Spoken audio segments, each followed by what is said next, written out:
إن الذين قالوا ربنا الله ثم استقاموا تتنزل عليهم الملائكة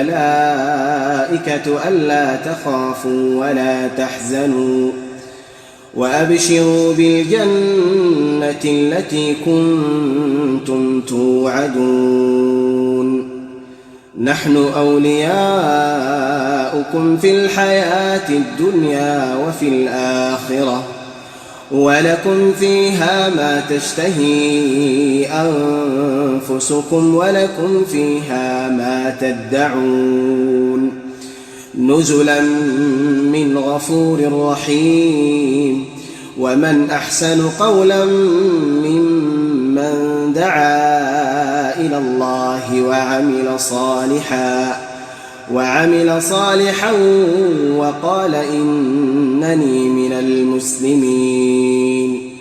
ولا تستوي الحسنة ولا السيئة ادفع بالتي هي أحسن فإذا الذي بينك وبينه عداوة كأنه ولي حميم وما يلقاها إلا الذين صبروا